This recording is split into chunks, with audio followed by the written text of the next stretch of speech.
Good, happy Tuesday morning, August 10, 2021. I'm Riley King. Welcome to this morning news, weather, and traffic update right here on the Riley King Radio Network.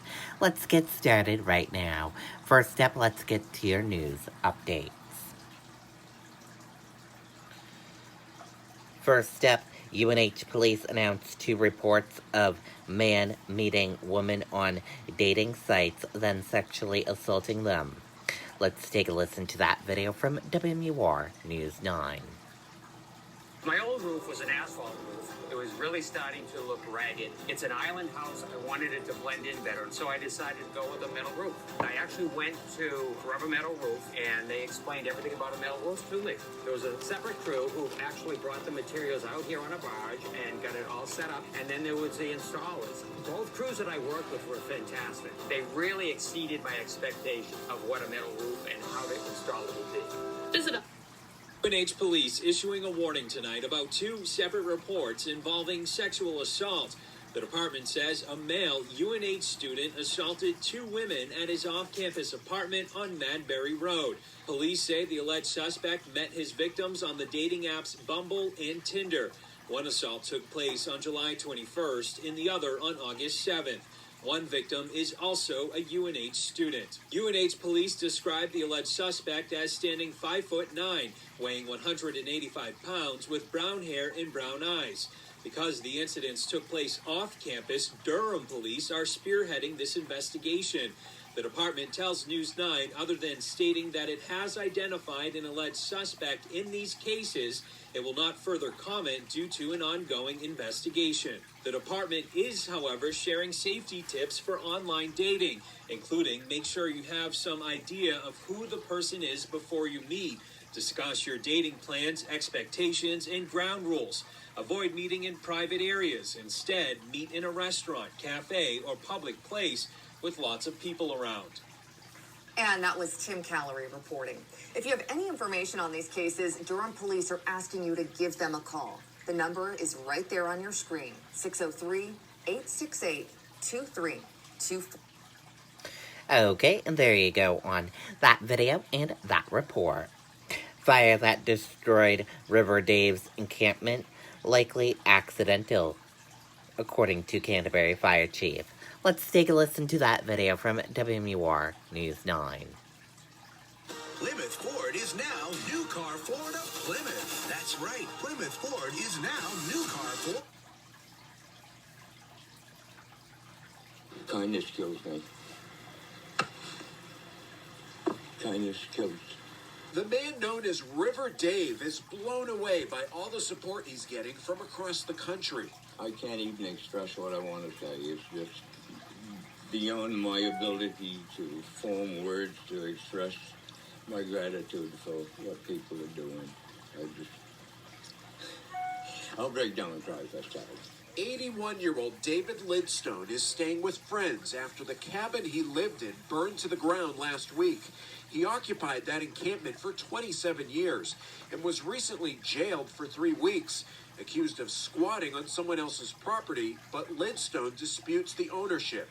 At the direction of a judge, investigators say the cabin was being dismantled, the fire breaking out hours after a court hearing in this case. All signs are pointing towards an accidental fire. Canterbury's fire chief says the cause may be tied to the dismantling of solar panels or the use of power tools to cut metal on the roof. But officials say there's no evidence to suggest foul play. It was caused by a human, but it was certainly not intentional. Keep in mind, this investigation is still open. My reaction is we're never going to know for sure. I've been there 20-some years, and I never had a fire. The cabin may be gone, but River Dave says he's gained something else from this ordeal. I went into jail with a set of keys. No, nothing. I came out with the whole world behind me. Lidstone says he's gotten about a dozen offers for a place to stay, but right now, he doesn't know where he'll go next. Reporting live in Canterbury, Mike Cronin, WMUR News Now. Okay, and there you go on that video and that report. Concord police seek a person who allegedly hit someone with a hammer. Attack victim suffered head injury, police say. Police are looking for the person who they say assaulted another person with a hammer in Concord. Officers responded to the scene at a townhouse on Northeast Village Road around 11 a.m., police said. Police said the attack was not random. The victim was taken to Concord Hospital with a head injury, police said. The alleged attacker fled the scene, and after an hour-long search of the area, he was not located, police said. Concord Police and New Hampshire State Police canines assisted in the search. New Hampshire man pleads guilty to threatening 6 members of Congress. Let's take a listen to that video from WMUR News 9. In today's competitive real estate market, buyers and sellers need the experience and guidance of a realtor.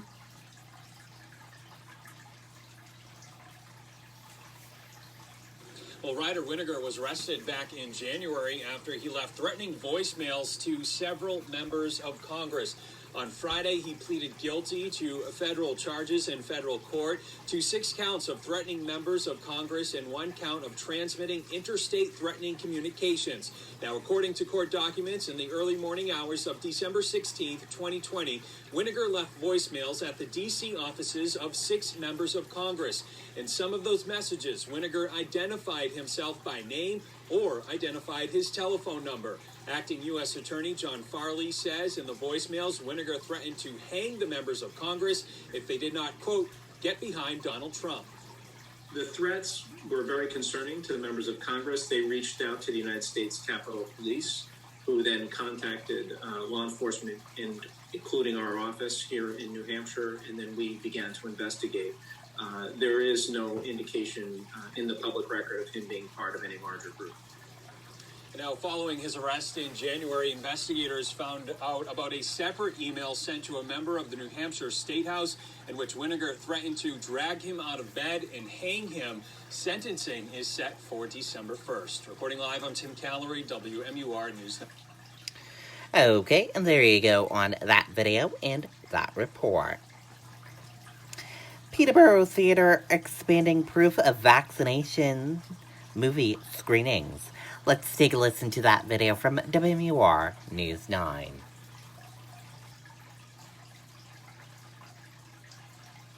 My old roof was an asphalt roof. It was really starting to look ragged. It's an island house. I wanted it to blend in better. So As the Delta variant picks up steam across the country, the owners of Peterborough Community Theater watched their attendance plummet. We've had Fridays and Saturday nights. These are the best nights normally. 0 people. Not a single person coming in. I have to shut off the projector and just go home. Last month, the theater focused a spotlight on its Cinema Safe program, setting aside every Sunday for vaccinated-only screenings. What we discovered was that about 75% of our business was showing up on Sunday. Amesbury Bonilla says the idea came to life after surveying more than 1,000 people on their mailing list. The top priority for respondents, peace of mind.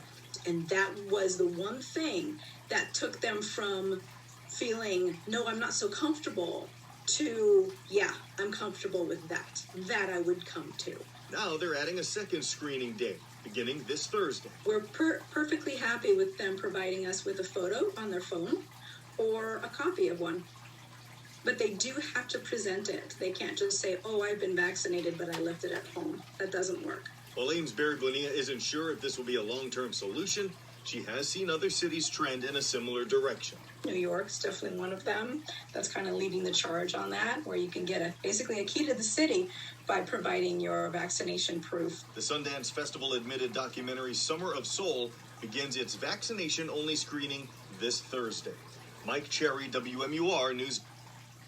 Okay, and there you go on that video and that report. Nashua School Board votes to require masks for students, staff during school year. Let's take a listen to that video from WMUR News 9.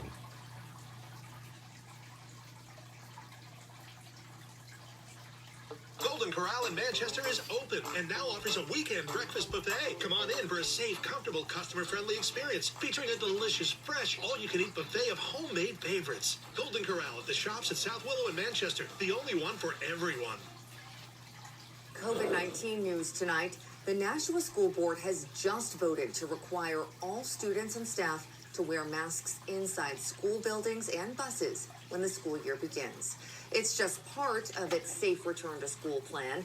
The decision comes after hours of passionate testimony from Nashua parents, students, and teachers. We bear a responsibility to care for all in our community, to create a safe working and learning community to the best of our ability. That's masking. Let me remind this board, this is not about anti-masks or pro-masks. This is about our rights over our children. You do not have my consent to mask my children. The Nashua School Board says it is focused on having kids in the classroom and says it will maximize physical distancing to the extent possible with the goal of up to 3 feet. They will have a call with the state to go over more guidance this week. Okay, and there you go on that video and that report. And that is a look at your morning news updates. Now let's take a look at your weather update. Weather right now is cloudy, 63 degrees. Expect dry conditions over the next 6 hours. Your sunrise was at 5:45 a.m. and sunset will be at 7:54 p.m. And the weather for today and tonight. Today, areas of dense morning fog, cloudy skies early, then partly cloudy this afternoon. High 79 degrees, winds light and variable. Tonight, some clouds and possibly an isolated thunderstorm late, low 67 degrees, winds light and variable. Chance of rain 30%. And that is a look at your weather update.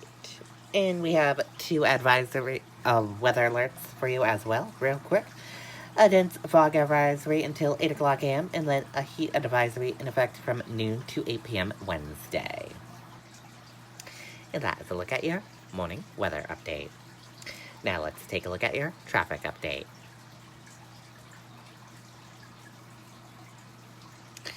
And let's take a look at those roadways right now. In Henniker, you're seeing smooth sailing with some medium-paced traffic. Hopkinton, smooth sailing. Bow, Pembroke, and Concord, all smooth sailing. Boscawen and Canterbury, smooth sailing. Chichester, smooth sailing. Epsom, smooth sailing. In between Chichester and Epsom, there's some medium and slow-paced traffic. Northward, smooth sailing. Lee, smooth sailing with some medium-paced traffic. Durham, smooth sailing. Rochester, smooth sailing. Dover, smooth sailing with some medium and slow-paced traffic. Newington, smooth sailing. Portsmouth, smooth sailing with some medium-paced traffic. Greenland, smooth sailing. Rye, smooth sailing with some medium-paced traffic. Northampton, smooth sailing with some medium-paced traffic. Hampton, smooth sailing with some medium-paced traffic. And Seabrook, smooth sailing with some medium-paced traffic. On 101, all smooth sailing on 101. Great ride on 101.